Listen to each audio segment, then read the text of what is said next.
So welcome back, everybody, for this afternoon's sessions on audit trail reporting and compliance. And this session will be presented by Dan Moody and Caitlin Clifford.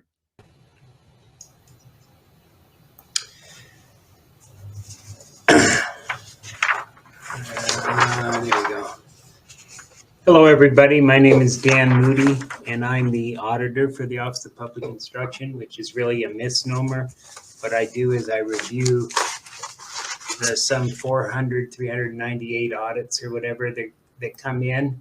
And then from them, I prepare a risk assessment. I help with the corrective action plans and anything else. So today we're going to talk about how ESSER is going to affect auditing. So could you please go to the next? Here we go. So we're going to talk about ESSER audit compliances. I think the easiest one for that is to remember prepare, prevention, and respond.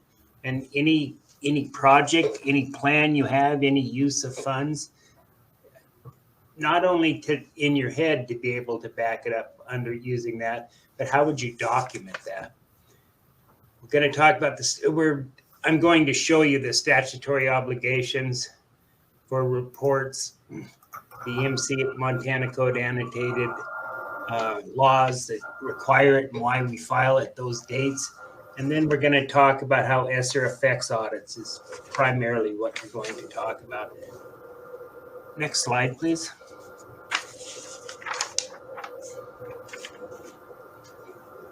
Okay, these are the MCA that's the backing of all the audits. For federal audits, there's the Single Audit Act. And it's just it separates us out from all the other entities where you see the Superintendent of Public Instruction prescribes reporting requirements. So we can ask for specific things that the auditors look at.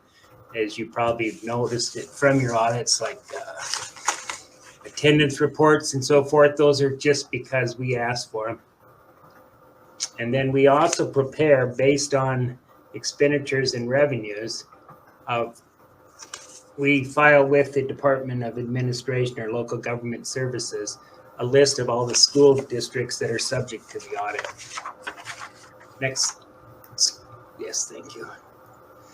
Okay, so with ESSER, some considerations that you need to consider is additional funds you're going, and this hasn't had as much effect as it will in the future.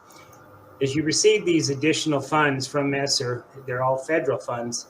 So that can change the threshold, which we'll look at on the next page. Yeah, okay. Can we go back to that other one? I wasn't quite ready for this. So that will change the type of audit that you might be required to have. And but the increase in the audit fees or in the administration of the ESSER funds, ESSER money can be used to pay for those additional audit costs. And so I would strongly suggest that you all look in your budgeting process and keep an eye on if you're going to need a different type of audit, because they will cost $5,000, $6,000, $7,000 more. The same, there's nothing changing about the accounting because of ESSER so much. There's still a debit, and there's still a credit. So one example is capital expenditures, because we've probably received 3, maybe 4 findings since this began, because we haven't started yet. The big money hasn't come in yet. 3 of them have been on capital expenditures. And generally it's on this because per law, MCA 29204, anything over 50,000, you need to get 3 bids. Now, in some smaller towns, that's difficult to do. If you can't, you need to document your efforts to do it. As always, document is what you need to do. Also, one of the findings was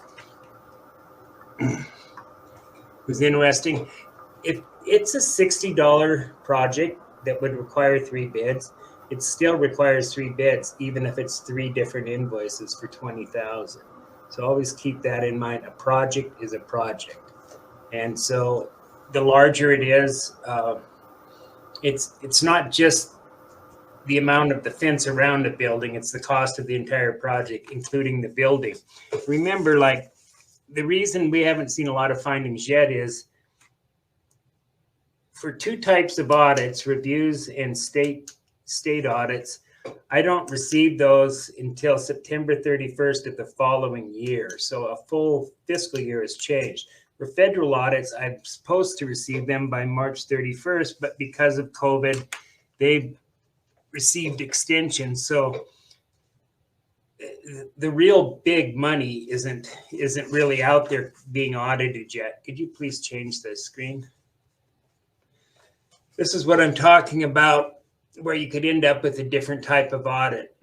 For federal law, and this is where the federal money comes in, any federal expenditures, including commodities of greater than $750,000, will then give you a federal audit, which is a dual purpose audit. You also have to certify compliance on that federal fund.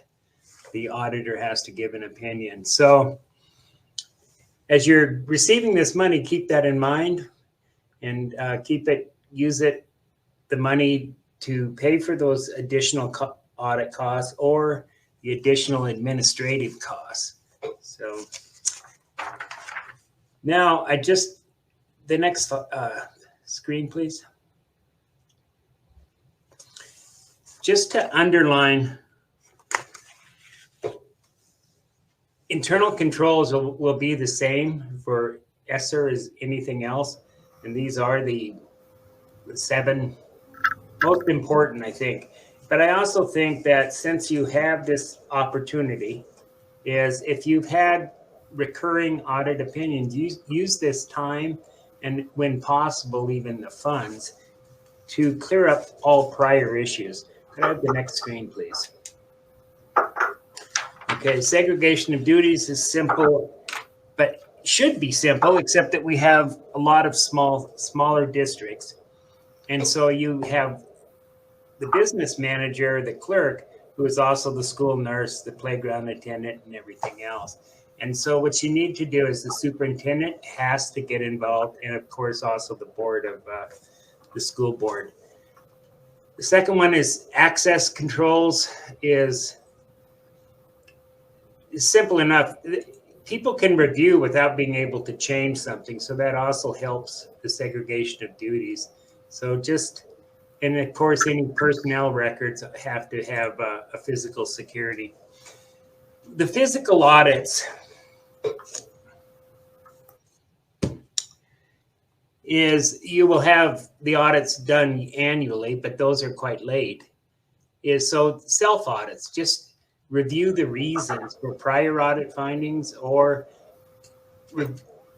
review that you are in compliance. Now, on the monitoring tab for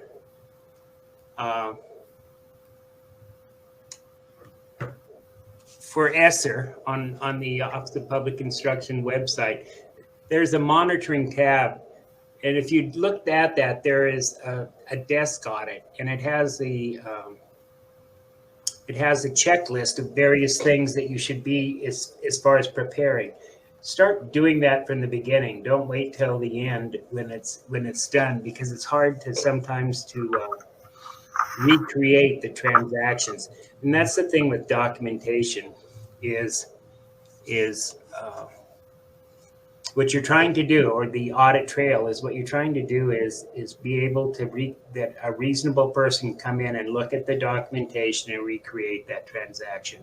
So when you document that stuff, step back and see if you can actually do that. Next slide, please. We've talked today oftentimes about the templates and so forth that you use.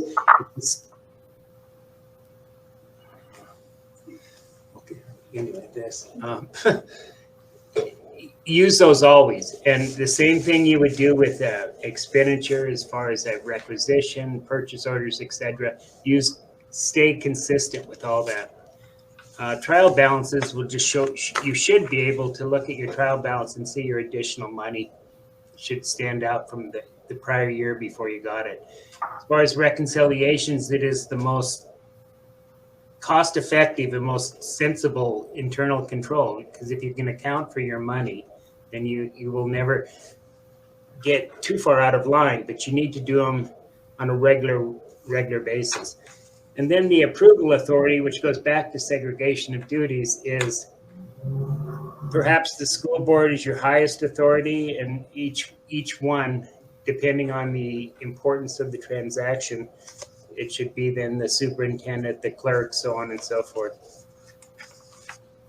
Next.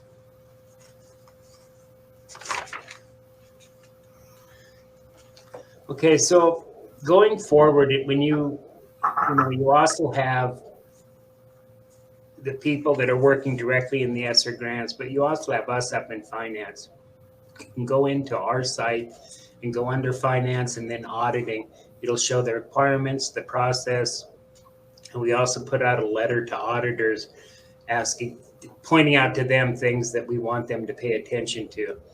Anytime that you need help, please just let us know. Next screen. And this is who you would call. You can call me, or you can call Barb Quinn, who's the Senior Financial Director for Finance. And either one of us, if we don't have the answer, we'll find it for you. So please, it's much easier to ask that question prior to and go back later and try to figure out what happened. So that's all I have. Does anyone have any questions? Caitlin, is there anything you'd like to answer? I think I'd just like to add back to the documentation is utilize e-grants as documentation. There's plenty of areas in e-grants to upload files. And then back to the reconciliation is you want to make sure your documentations can tie to that. And you want to provide an audit trail of reconciliation.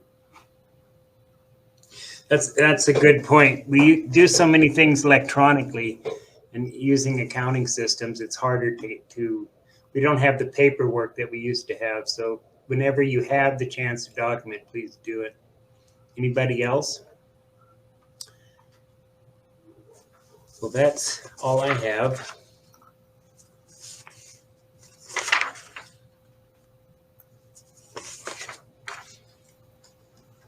Wendy?